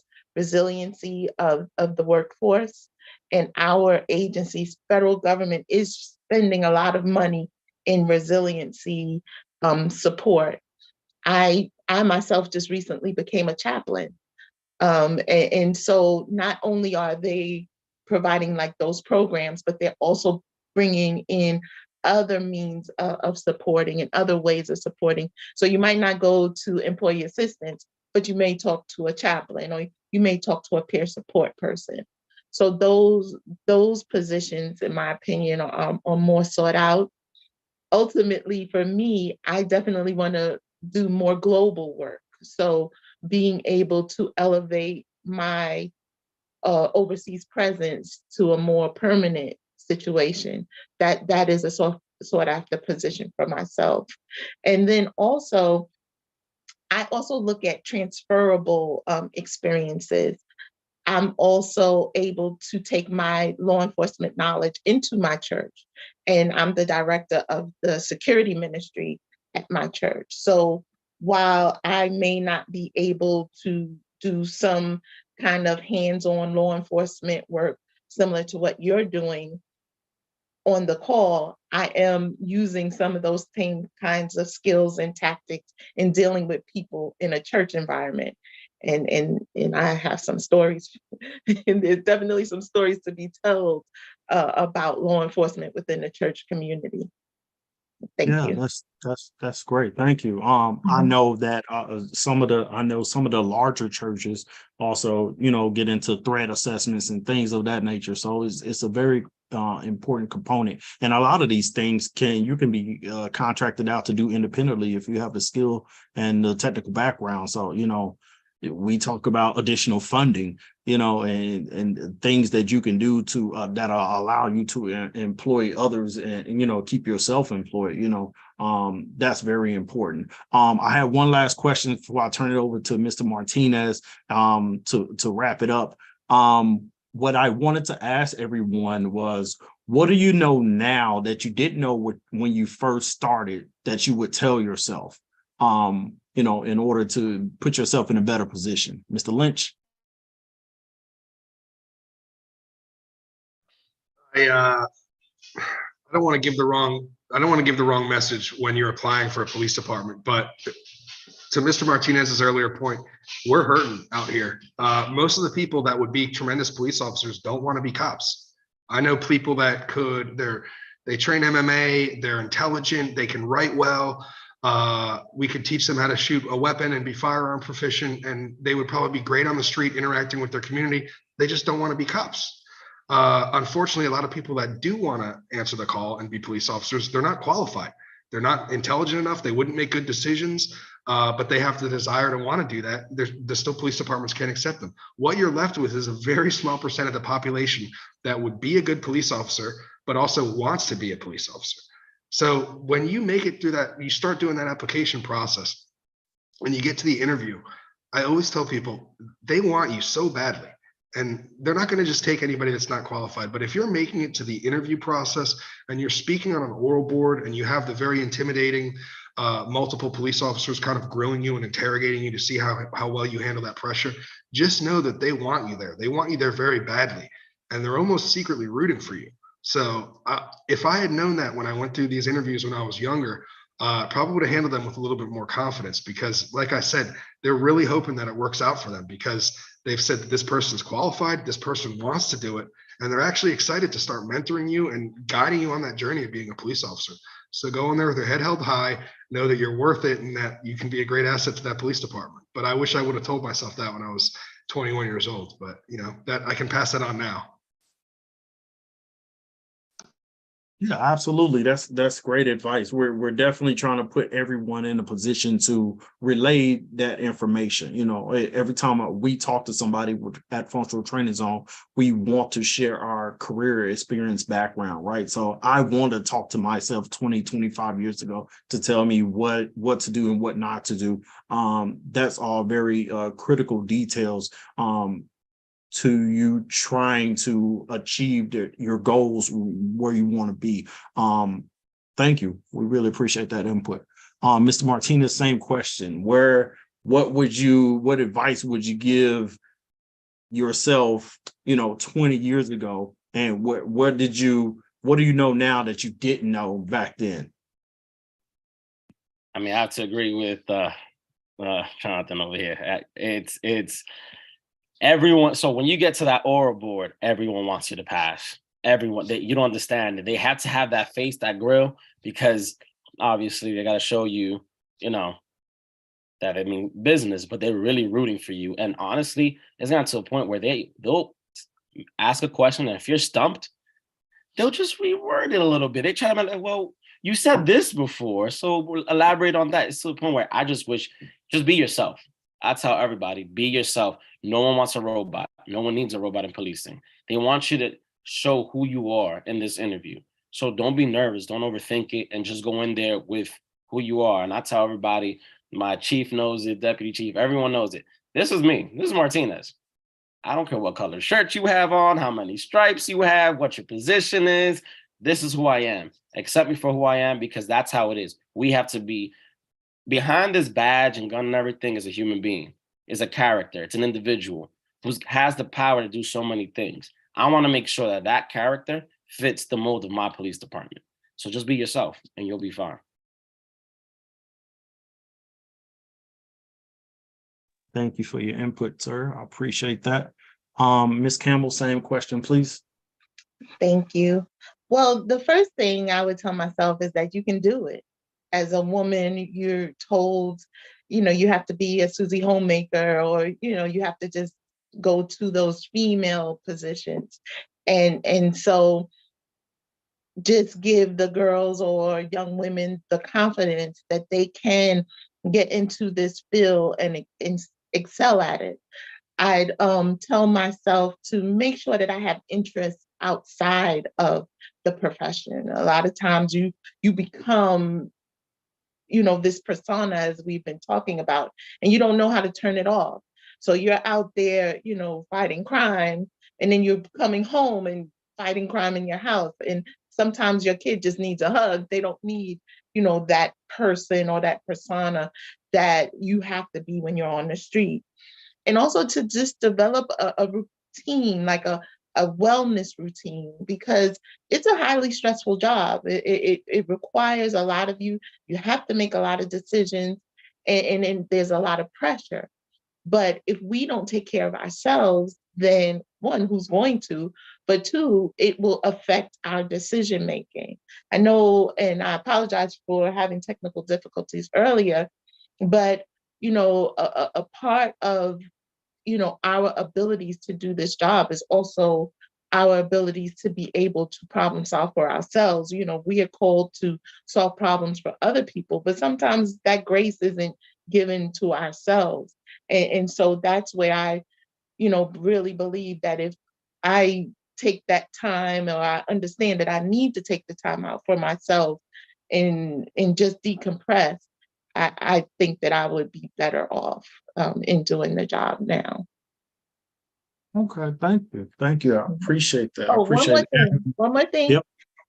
also be mindful of the imprint that my social media and my outside activities have. A lot of times, we're posting maybe us being in a bar or a situation that isn't very becoming. People, one, it doesn't leave, and two, people pay attention to those types of things, and that definitely affects your relationship building with the community. How can you tell me not to do it, and I saw you, last week on Facebook doing such and such, or Instagram or TikTok? Or last year, right? Mhm. That it never dies, it never goes away. Those things stick with you for a long time, even if you're grown out of that phase and you're no longer that person, right? That people will hold you to what they see. And it's, social media and the internet's not going anywhere, and it's everywhere. So yeah, I totally understand of that portion of what you're saying. I remember working at the embassy and knowing that in the visa office, they would at minimum, they would go and just see who's on Facebook or social media, whatever, what they can find on them on the internet prior to granting them any kind of visas to come to the United States. And, at a minimal, you needed to have that clean. I was hoping to get our one of our teammates on here, Kia Blackstone, that's works in personnel security, but yeah, she was able to talk about all of that stuff in social media, and being sure you have a good name because it follows you everywhere.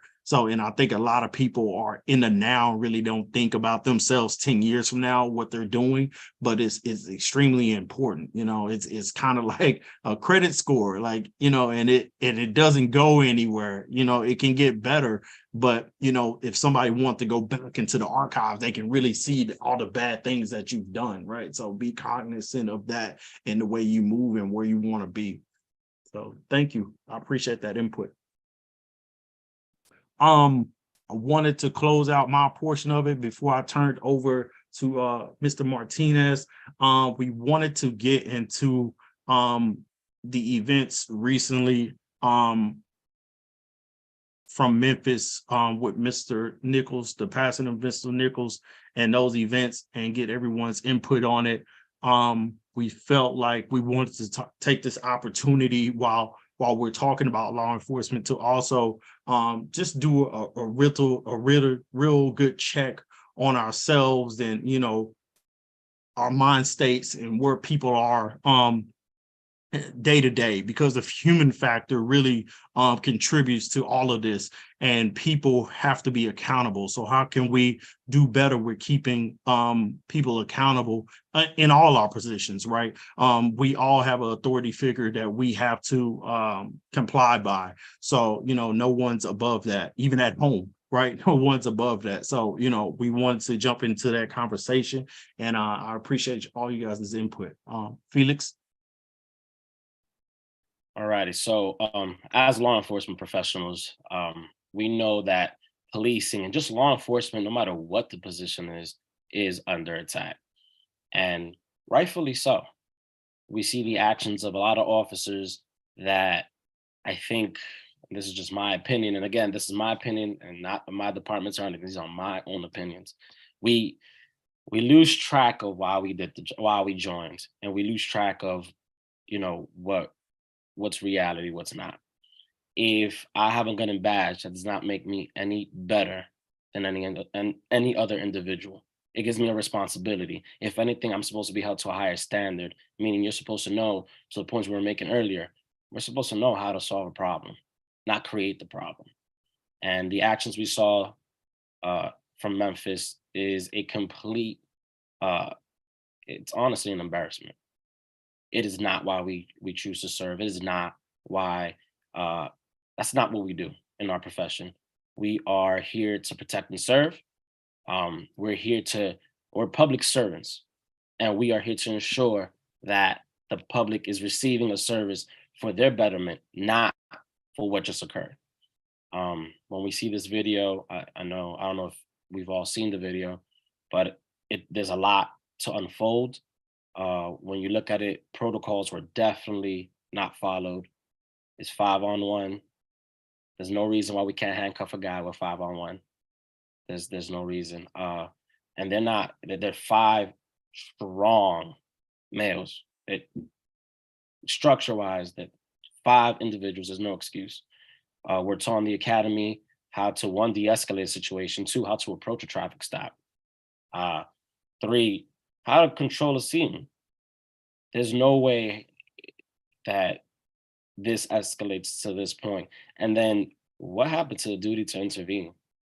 We just went through George Floyd in 2020 that changed the landscape of policing completely. And now it's 2023, and now we're talking about Memphis. And now we're talking about police brutality at the forefront again. So I guess I want to start the conversation off with just that little overview and just get your inputs on what you guys saw or of the situation. John, could you lead the conversation, please?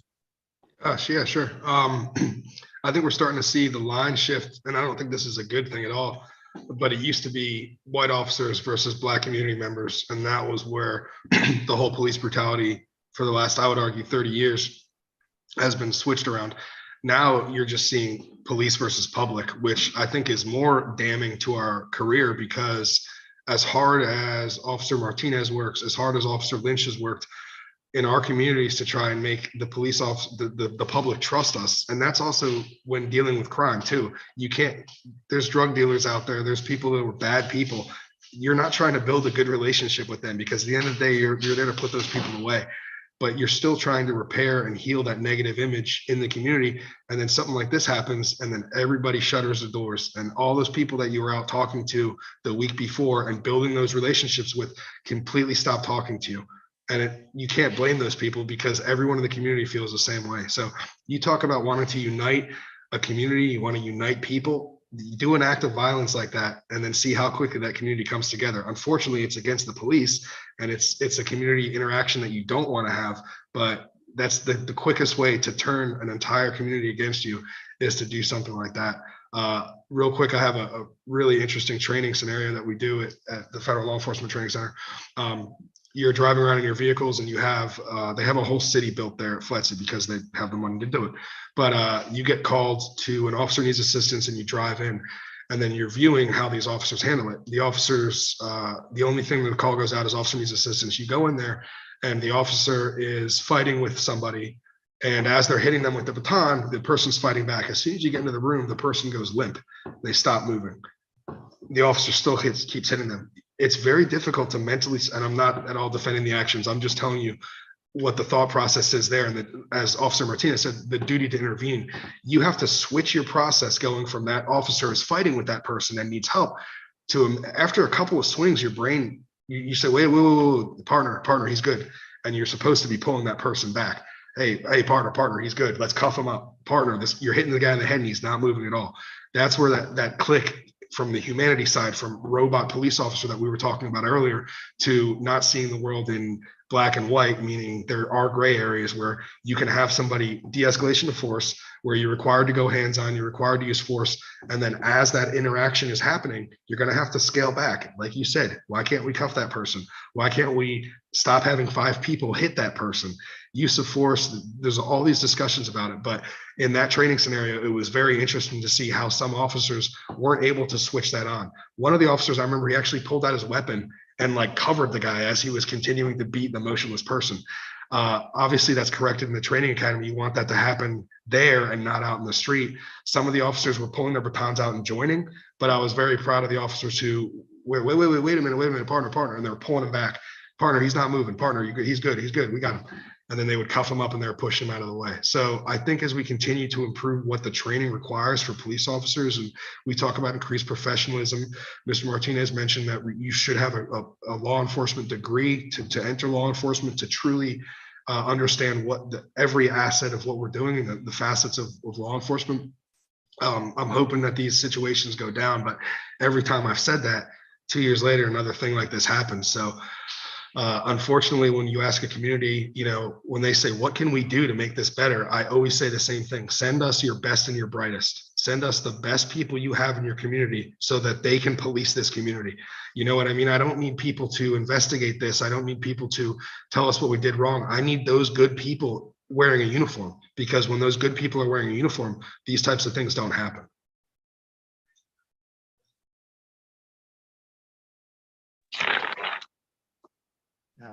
Ms. Campbell?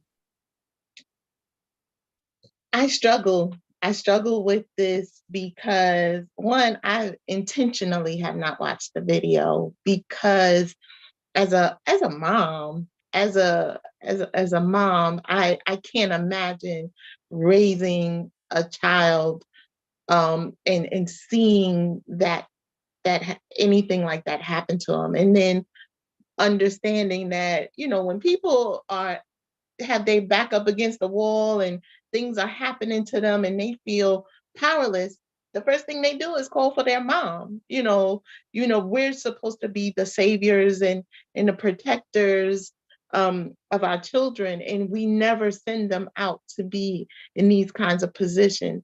So for that very reason, I wasn't able to watch it, but I have looked at commentary, and I have listened to other officers talk, and I monitor social media very heavily.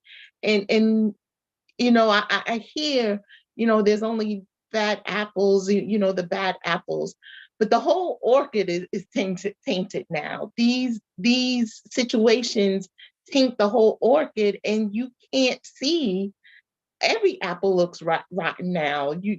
Even the yellow apples look rotten, and the green apples look rotten, and the red apples are rotten. And then if you see a brown apple, it's like, oh my gosh. So, we have to systematically, and what you said, as a community, come together and problem solve with law enforcement to address these atrocities. But it's hard when it keeps happening. We have these task force, we have these platforms where we're talking about it and talking about our feelings with the hope that someone will listen, and then it happens again. And to know that these were African American officers, to see the response to them being fired so swiftly, and the handling of them, I'm proud. I am proud that it was a female chief that made the decisions to, and in fact I know her, to make those decisions very swiftly. I'm encouraged that her model will kind of be the model that people will draw from in dealing with these situations, which unfortunately I believe will happen again. Like I believe that in a few months we will be in this place again, but I'm encouraged that this chief was able to provide a blueprint to help us address it. So, and just another thing, in terms of looking at the far-reaching effects of these officers' actions, a lot of them belong to fraternities and Black fraternities, and it's becoming an indictment on this particular fraternity's actions. They did not think about their brothers in their fraternity. They didn't think about their brothers within or sisters within their law enforcement community. And I'm really bothered by that. Like, who raised that? Who okayed that? Who sanctioned those actions? And I'd really want to have a conversation with them. I think that's my mom hat kicking in. So again, I really don't know that I answered the question, because I'm just racked with so much emotional feelings that I'm able to pull myself out of the law enforcement capacity and look at this from a different perspective. So I just need us to do better. I really need us to do better, no matter what color, no matter what interest, no matter what racial preferences, religious preferences. I just really need us to do better. Thank you. Definitely answered the question. I mean, it's important to know you made something, you made mention. The policing subculture is something that we all have known that is an issue within society. I mean, I'm not just going to say policing, it's just society. The policing subculture, because you have the old way of policing versus the new way of policing, the old mentality to the new mentality. Because before it was hands on, let's just put it that way. We're not going to sugarcoat this. Now it's more of, it's 21st century policing. It's knowing that community policing is the way to go. It's the way to build trust, legitimacy for the police department. And honestly, in this situation, it goes back to the academy. It is a training situation, but it's also a mindset. So people got to understand that once you leave the training academy, you have to go through FTO, so which is a field training officer realm of it. So depending on where you go, it could be anywhere between a few weeks to a few months of FTO. You need to have the proper people in play as field training officers. You need to make sure that the person that is training your new cadets, your new officers, are top notch, top of the line, and that we're compensating them for that too. There has to be some type of compensation, because then we're going to be stuck with a puddle as opposed to a pool. You feel me? So one of the biggest things is to understand the dynamic of how important field training officers are and how important the culture within that department is. So it starts from the top. You have to have a proper leader that's going to ensure that when things like this happen, accountability is swift. It is swift. So I think it's we have to go back to training, making sure that we're training officers, de-escalation skills. And when I say training, and I'm gonna say it from experience, a day is not enough. A day or a few hours of community policing is not enough. But 3 weeks of driving a vehicle, I don't understand how we have 3 weeks of driving a cruiser is important, but we only have a few hours of how to de-escalate a situation. That's not every police department, but that's the experience that I had. There's a lot that has to change. So let's start off. Let's get our community leaders. Let's go to these police academies. Let's see what don't give me what's on paper. I need someone inside. I need to see what's actually happening, because I could give you a piece of paper that shows you what's going on, but half the time it's not what's actually happening. And I can attest to that. I faced racism within the police academy. I faced it myself. And I'm still here as a cop trying to change that mentality. That's one of the reasons why I went back to school and got my doctorates, because I want to really bring that up, try to challenge that. But yes, this is a training issue and also a mindset issue. We are guardians. You can have a warrior mentality when it comes to being fierce, in a sense of having no fear to a situation when you defend the public. But we're guardians. We're trying to make sure we're serving the public. So. Gotcha. Thank you, man. Thank you. I had some input and thoughts for a few people that emailed us and wanted to get you guys' intake on that and just like suggestions and different things like that. One of them I personally had was, John talked about FTZ, right? And going through FTZ as a federal law enforcement, right? But for some reason we can't create a uniform training platform that would allow all officers to go through, similar like FTZ, right? Just as a baseline. So you're totally accountable for what you've learned at a minimum level, right? On the federal side of law enforcement, right? And then go back to your municipalities or whatever and gain additional training from there.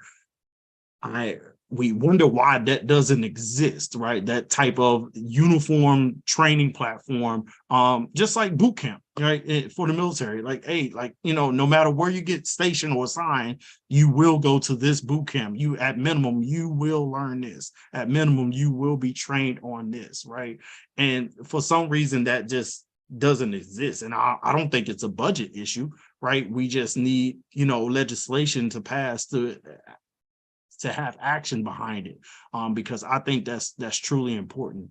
But I'm gonna get into a few of the questions that people had that I wrote down earlier, right? One of them said that the Scorpion Squad, right? Which I agree on this, right? You name something Scorpion Squad that truly sounds offensive, right? That doesn't sound like in the defense of the or support of the community. That sounds like you're going out and being offensive. And, you know, you name something that's community funded or county funded, right? And you name it Scorpion Squad, right? To me, that is disaster from the initiation of it, you know, because we don't want to, as police officers, we don't want to give the impression that we're out on the offense and being predatory to people, right? We're there in support of you for what you need. So I like to get you guys' input on that and your thoughts. So I guess I could start. Yes, you're 100% correct. There is no reason why we have a task force that's called Scorpion. Even if you look around the country now, they're not creating SWAT teams. They're crisis intervention teams. They're tactical response teams. Scorpion, what is the purpose of Scorpion? Someone explain that to me. Someone. I mean, when you think of a Scorpion, I'm thinking the thing's gonna hurt me. So that's the same thing the community's gonna see. Like, what is the purpose of that? Optics is everything. Optics is the number one thing when it comes to law enforcement, when it comes to any type of profession. So if from the very optic of your being is wrong, it is harsh, what do you expect? Do you expect the community to trust you? No. So I think that's something, again, I'm pretty sure this task force was created some time ago. So it goes from old mentality to new mentality, but it's something that the chief, unfortunately, she's going to have to rectify. Oh, well, she has rectified, she disbanded it. But moving forward, she's going to be the leader here saying, we're not going to have a task force like this, because now I would love to know more information as to what did the Scorpion task force do? What was their job? Why were they created? You know, so yeah, definitely. John? Yeah, I mean, I won't beat a dead horse, but it's my opinions echo what you guys are saying. It's the object of these programs. And the other thing that makes the community so angry is these are all budgeted from taxpayer dollars. So when you look at what police spend, and I understand why I've always been a proponent of making sure police officers are well equipped. And a lot of times that brings up issues in and of itself. Like, why do they need these vehicles? Why do they need this? Why do they need body armor? Why do they need these uniforms? But if you're deliberately creating something that looks as aggressive and, as you said, predatory, then of course they don't want to pay for that, but they're unfortunately not being asked. Nobody said, hey, we're going to create Scorpion Squad. Are you guys cool with that? Because they all would have said no. And they also probably would have said, what's the purpose of this? And how can we opt out of this? Because we don't want this. It doesn't sound helpful. Scorpions aren't helpful. Scorpions don't distinguish between friend and foe. It's not something that a community will say, well, maybe the Scorpions will only get the bad people. It sounds like a liability and something dangerous that you don't want in your neighborhood. So I'm agreeing with what you guys are saying. Thank you. Ms. Campbell? I mean, yeah, to just piggyback on what's been said, you are what you eat. So if you're being fed that you are supposed to be a Scorpion, you're going to personify that. So they pretty much got their marching orders just by the way they were named to determine their approach to the community. And again, like what was said, we have to rethink how we are going to be effective in dealing with the community. The way that they've done it before in the past is when it doesn't apply anymore. And so it's going to be training, it's going to be education, but it's also going to be preparing people to get to a point to be able to receive these jobs. We do want the community or the police force to be representative of the community. But if the school districts aren't producing, members of the community who are even able to pass the first level of interviews, we're still going to be in that cycle. So yes, we do have to look at the training. We have to look at the way we name our initiatives, but we also have to work with the school districts and other entities that are responsible for feeding, the candidates to these these positions. And if you have a sick school system, they're going to produce sick people, and those sick people will, be the ones applying for these jobs. And so it's like a never ending circle. So we have to take a larger scale approach to addressing this issue, other than, it's a training thing. We have to look at, and it's been said too already, the education of the people who would be viable candidates. Thank you. Thank you. Thank you very much. I was just reminding of something, and I'm speaking for more of a military frame of mind, right? But accountability is everything, right? I've had the opportunity to work with different branches, services, go to war, be overseas, be in these hostile fire situations, and military follows the UCMJ, right? And also the Geneva Convention, right? But that doesn't seem to exist at home, right? When it comes to different things, far as being accountable and just respect for just another combative, right? And the community and things of that nature, right? That stuff is extremely important, but it doesn't seem to replicate here in our own backyard. When a special forces unit is in the Kandahar or wherever they are, and they have to call back to the commanding officer has to call back to a ship in Hawaii has to call back San Diego has to call back to the Pentagon. Like, all of those accountabilities in place. And I know this because I've set up a lot of those radio comm systems, right? And all of that accountability is there, but yet in our backyard there's a instant where someone could react, right? And again, the accountability is not there in place for people to be held more accountable for their actions, and abuse of authority is happening everywhere.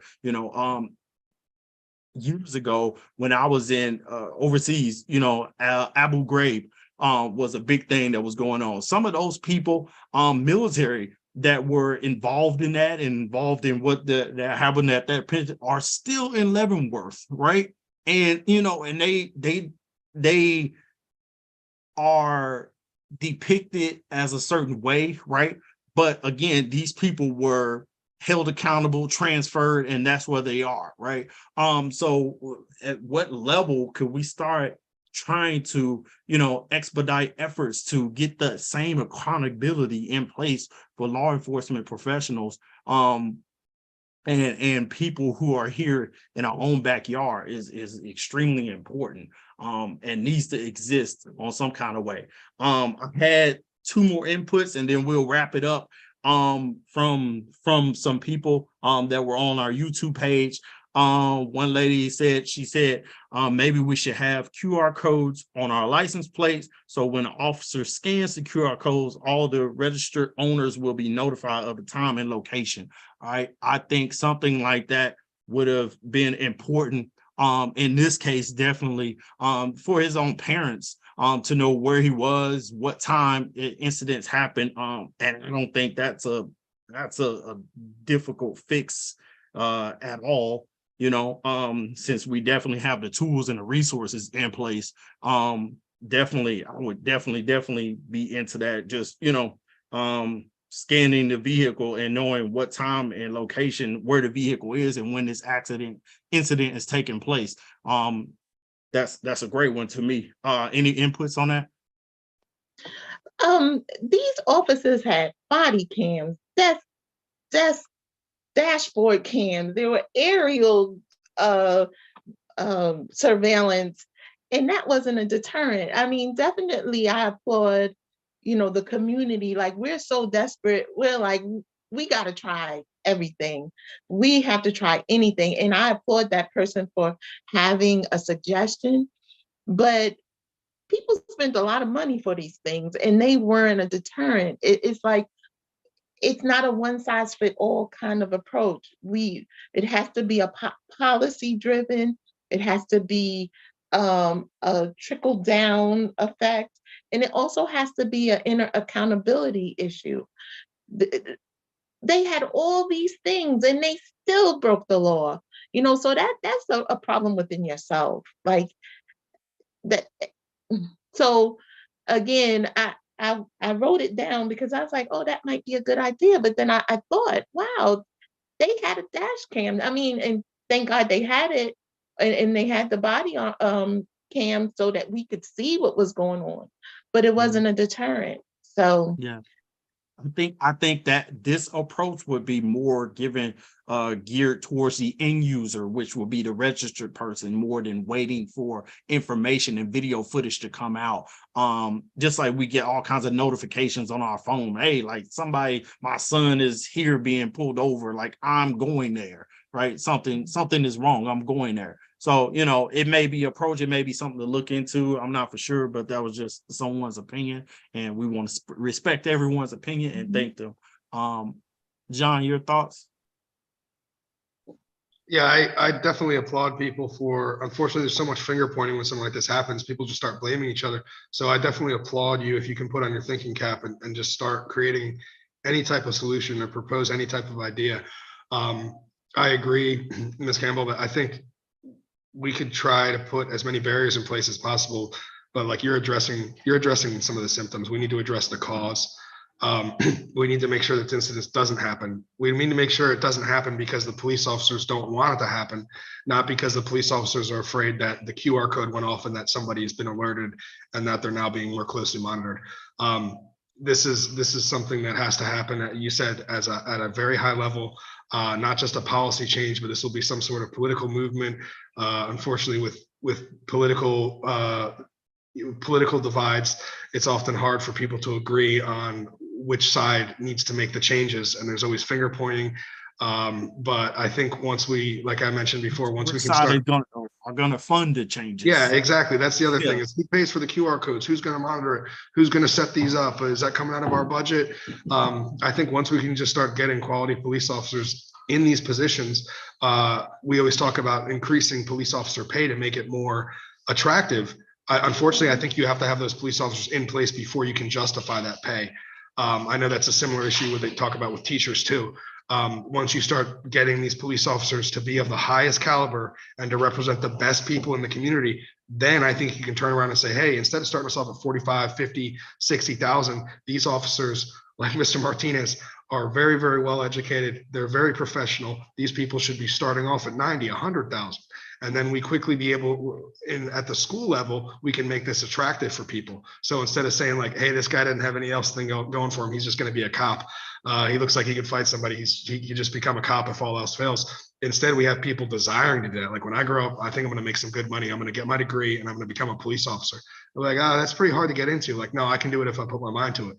Make that as attractive as some of these other careers, and make sure that every community, black, white, is sending the best representation they have to fill those spots. We won't have to worry about QR codes or body cams, because those police officers are going to be your children and how you raise them, sending them out with the same morals and the same core values that we have. Change the culture. Definitely change the culture, Yeah, that's great. Felix, did you have any input? They nailed it. They said every single point I was gonna say.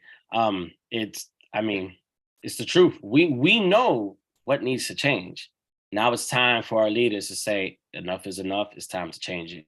I will say the one thing about the QR code and the registered owner knowing what's going on depends on the registered owner. It could be a stolen vehicle, or let's say it is the parent that's the registered owner. It can create, depending on the officer, a situation further, because you can't just pull up to a traffic stop when a traffic stop's happening, because now you're intervening in an investigation, and that can lead to some situation. Because I have had this happen where you got OnStar, you click a button and it'll notify somebody you're getting pulled over. And I have had the parent come in. The child was only getting pulled over because they had a broken tail light, and they were just getting a warning and talking. But then the parent came in and became belligerent. The child got a warning, the parent got locked up because they got physical. So it's just things that we have to consider. It's a case-by-case basis. We could further, I applaud the suggestion. Let's just look at that situation, that suggestion, and take it a step further and really talk about it, right? But the number one thing is mentality, training, and trying to get to the root cause of something. Because again, the cameras were on. The officer foolishly thought that he shut off the camera when he started speaking, but they all had their cameras on while they were talking about how they pummeled this individual. Yeah, It's don't make sense. it doesn't make sense. So yes, we have that. Let's just figure out how we could implement this, but at the same time, it comes back to the individual. Got you. And our last one was placing making SOPs and processes public viewing. So the community has the ability to understand processes and procedures of what's supposed to happen. I'm guessing if something happens outside of that, outside of the norm, then to increase their situational awareness. I think a lot of times when people are in those situations or getting pulled over, they're not necessarily aware of what's supposed to be happening, right? And because at the same time, when someone is following steps and procedures, if I ran a light, I ran a light. I know you're supposed to give me a ticket, and I know what I'm supposed to have on my person in the vehicle, and I get the ticket, and that should be the end of it, right? But when the situation escalates from there, and I have a full understanding of what the processes and procedures and SOPs supposed to be, then that increases my situational awareness for the event. Any thoughts? Yeah, I always encourage people, like, don't wait for there to be some sort of program to tell you this. Like, as a citizen, know what you're supposed to be doing. And then this is the most important thing. And this is very confusing to some people, but resisting an unlawful arrest is still unlawful, meaning that if you know that you're getting arrested and you shouldn't be getting arrested, and you know that there's possibly a racial component, unfortunately, when you're getting beaten or when you're getting executed by a police officer, that's an entirely different situation. But I'm talking about when you're being issued a ticket, when you're being physically arrested by somebody and you know that there's no grounds and it's completely unlawful, fighting back is unlawful. So what you need to do, and what we're seeing more people doing, is, okay, they take the licks, they go there, they sue the department. And all those officers get fired. They contact the lawyer, they document what happened, and that can never happen to those officers again, because those officers are removed, and that police department loses a huge chunk of money. And that's ultimately what motivates both political parties. You look at the right and you look at the left, when they start losing money, that's when they start getting forced to make changes. So I think that those programs would be helpful, but I encourage everyone to already know what their rights are when they're going out. They shouldn't be confused. A police officer who can barely string a report together shouldn't be able to convince you that what you've done is illegal. When a quick cursory search of what your rights are and your First Amendment, we see First Amendment audits pretty frequently now. They've even visited the Mint in Philly. I don't know if you've seen that video, but First Amendment auditors, they go out and they bait police officers into reacting violently or to saying things that aren't true, making up laws. Then they can oftentimes sue that police department, and that can fund additional investigations by First Amendment auditors. So I think the shift is changing, where people are now becoming more and more aware of what they need to do and what their rights are. But I encourage that person's suggestion to make that more public. So if you don't have access to reading material and you don't have access to find out what your rights are, I think public courses and telling people, and this is unfortunate that we're even discussing this, but how to be stopped by a police officer, and how to document things after the fact. But you cannot hold court on the side of the street. And I tell people that all the time. If that officer is wrong, I'm hoping that we get to a point where the other officers will be able to stop that officer. But if they're not, you're going to unfortunately have to go along with it. And then after that is when you can get your, I don't want to say get your revenge, but where you can rectify and right that wrong.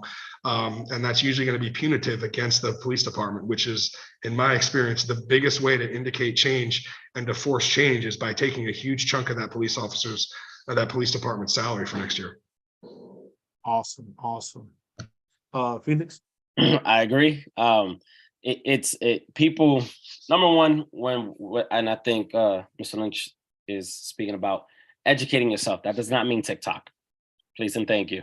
You have to actually educate yourself with what is out there in the law. A lot of people don't understand. One of the biggest things that is out there, like here in Maryland, the smell of marijuana does not allow you to check the individual, but it does allow you to check the vehicle. We got a lot of people that get combative when it comes to that. And it's important for you to know this because, again, if you know you're smoking, you should know your rights, right? Know your rights the legal way, not TikTok. TikTok is going to mislead you, and fight your battle in court. That's why there's a system in place. A lot of people get this, they're afraid that, well, they're not going to release the video footage. The moment I turn on my camera, I thought I was going to have it here, but the moment I turn on my camera, that's it. It is recording, and I have no way to edit it. So always, that's one thing you should be looking at. If you're getting pulled over in a traffic stop, make sure that camera's on. And you'll know it's on because after a few seconds, you'll hear a beep, beep, you know the camera's on, or you'll see a light on the camera. So making sure that they have the camera on, because that camera is your best friend at the same time as the officer's best friend. It's actually helped me from a complaint. So someone lied about what I did. So it is important for you to know your rights, fight it in court, and just go from there. Don't complicate something you don't have to complicate, and don't wait for a bad situation. You should already educate yourself, which goes back to the education component. Why isn't there these classes in high school? We've always spoken about, well, these kids should know their rights. Then why don't you teach them? A lot of kids don't want to go to a traditional college. So it shouldn't be on colleges. It shouldn't have to get to the university level. We should be having criminal law class courses taught in high schools. It should be a requirement alongside financial literacy and a few other things, because we have to change the dynamic of what education is in America. It's not where we should be. Sounds like an FTZ class to me. Hey, you just mentioned something. The cameras, the body cameras that law enforcement professionals wear, those have to be turned on, right? Yes. Anytime you're interacting with the public, you physically have to turn it on, right? Yes. And then now there is a new version where the moment you pull out your baton, your pepper spray, or your gun, it will automatically turn your body camera on and any other officer that's within 50 feet. Okay, because I was about to say that we operate different in security. We're there with technology to make it automatically come on when you hop out your vehicle. So the technology is there, right? So possibly using it in a analog or antiquated way, that needs to change as well, because technology is definitely, with some of the things that we have going on in security, technology is definitely there to have that video automatically come on or start recording as soon as you remove yourself from the vehicle. So, that's great to hear that component is working. Now, everyone may not have the funding for that particular upgrade or firmware or whatever it is, but we definitely need to get to a point where you don't have to turn it on anymore, right? It's already synchronized with either you, your vehicle, or the devices on you. So thank you. If we have money to send to other countries, we have money. Obviously. Ms. Campbell, we're gonna wrap it up with you and your input. Well, definitely all of what you said is great, but we, have to get to a point where we get the community back on our side. And how we do that is tapping into a lot of these social fraternal organizations that are in existence that, have a vested interest in improving community relations. I am very active in an organization where we are totally committed, women of law enforcement who are totally committed in changing the narrative of our experiences with the community. And we do it in our small way by, maybe throwing a tea party for girls or giving them different experiences that they might not have. Great opportunities to also use other resources that don't require money. Social media, I didn't want to reference TikTok, but I'm a firm believer in TikTok because if it's used in the right way, it will reach the audience that, like Mr. Martinez, what you talked about earlier, we're not going to get a teenager to pull out the constitutional rights or the Bill of Rights, but you package it correctly in a TikTok, it'll get their attention. It'll start the conversations. So we're at a point. We have to adjust to the community, right? Right. You have to adjust with the times, right? You can't expect people to stay in a realm where, you know, certain people understand. We have to evolve, and evolving education, no matter what platform is on, is extremely important if we want people to retain that information. Yes. Obviously. Yeah. Thank you. Thank you. Thank you all. I appreciate y'all time. And just your input and your experience and everything like that. I really, really appreciate you. We appreciate you, and Functional Training Zone appreciate you. So thank you again, and be a guest, teach a class, whatever you want to do. We would appreciate all you guys' input and your guidance to help young people get to where they need to be. Thank you. Appreciate you guys. Have a good one. Thank Stay safe. you. Thank you for the opportunity. Yep. Thank you.